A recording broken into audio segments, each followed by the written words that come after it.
Hello students, previous lecture में हमने scan algorithm देखा था। आज के लेक्चर में हम देखेंगे सी स्कैन मतलब सर्कुलर स्कैन। सर्कुलर स्कैन क्या होता है? जैसे नाम से रिप्रेजेंट हो रहा है, एक तरह का सर्कुलर पाथ बनाएगा और उसी पाथ में वो क्या करेगा, प्रोसेसर्स की रिक्वेस्ट को कंप्लीट करेगा। जैसे कि हमारे पास ये एक ट्रैक है 0 से 199 तक। यहाँ पे वो क्या कर रहा है, हेड की करंट पोजीशन से किसी भी एक डायरेक्शन में मूवमेंट करना स्टार्ट कर रहा है। उसी डायरेक्शन में सारे मूवमेंट्स मतलब सारी रिक्वेस्ट कंप्लीट करता है, फिर उसके अपोजिट डायरेक्शन में आता है, बट आते आते रिक्वेस्ट कंप्लीट नहीं करता है, सीधे वो इसी डायरेक्शन में आता है और अगेन फॉरवर्ड डायरेक्शन में ही रिक्वेस्ट को वो क्या करता है, कंप्लीट करता है। मतलब सी स्कैन एल्गोरिथम क्या करता है, एक ही डायरेक्शन में चलता है और रिक्वेस्ट को कंप्लीट करता है। Circular scan algorithm scanning to one direction only, एक ही डायरेक्शन में चलता है। When the last track has been visited in one direction, then the arm return to the opposite end without completing request, and from this end again move same direction and complete request of this direction। मतलब circular scan में जो हमारा head होता है वो एक direction में move करता है, जैसे ही वो डायरेक्शन कंप्लीट हो जाती है तो उसके अपोजिट एंड, जैसे 199 का अपोजिट एंड क्या होगा, 0, तो वो क्या करेगा, यहाँ से 0 पोजीशन पे आएगा।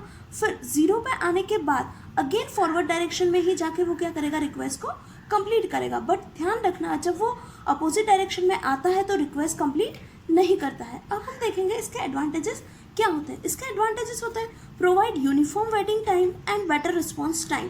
मतलब अगर किसी प्रोसेसर्स ने रिक्वेस्ट की है और वह रिक्वेस्ट क्या हो रही है, जल्दी से जल्दी कंप्लीट करने की कोशिश करता है, मतलब हर रिक्वेस्ट को ज़्यादा वेट नहीं करना पड़ता है, एक यूनिफॉर्म टाइम के लिए ही क्या करना पड़ता है, वेट करना पड़ता है। और इसका रिस्पॉन्स क्या है, टाइम भी क्या होता है, दूसरों के मुकाबले बेटर होता है।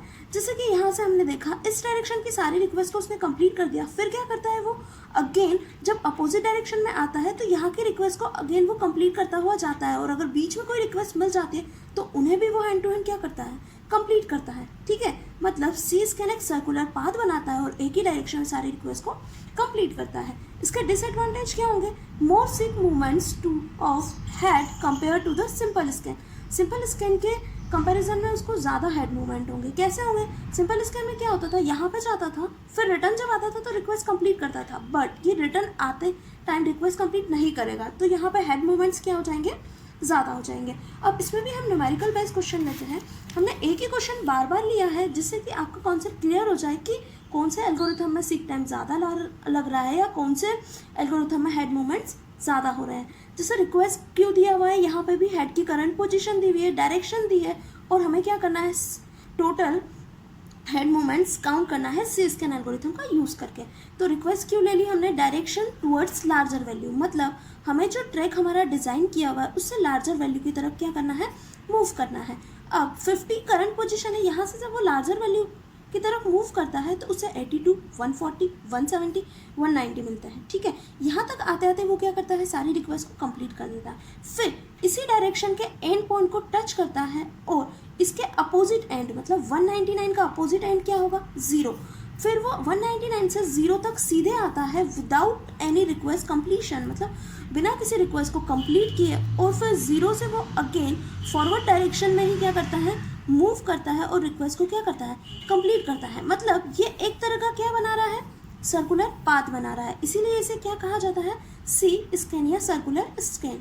अब यहाँ पर भी हेड मूवमेंट कैसे काउंट होंगे, 50 से गया 199 तक, बड़ी वैल्यू में से छोटी वैल्यू माइनस करेंगे, मतलब 199 माइनस 50, देन 199 से वो कहाँ तक आया, 0 तक। चाहे यहाँ पे उसने रिक्वेस्ट कंप्लीट की हो या ना की हो, पर हमें यहाँ पे हेड के मूवमेंट्स काउंट करने पड़ेंगे, क्योंकि हेड तो मूव हुआ है ना, इसलिए हम यहाँ पे भी क्या करेंगे, 199 में से 0 को क्या कर देंगे, सब्सट्रैक्ट कर देंगे। देन 0 से कहाँ तक चला, 43 तक, तो 43 माइनस 0, तब हमारे पास जो टाइम आया वो टाइम क्या आया हेड मूवमेंट्स का, 391। ठीक है, इसी तरह से हम सी स्कैन मतलब सर्कुलर स्कैन में हेड मूवमेंट्स को कैलकुलेट करते हैं। अब नेक्स्ट एल्गोरिथम हम नेक्स्ट लेक्चर में देखेंगे। Thank you.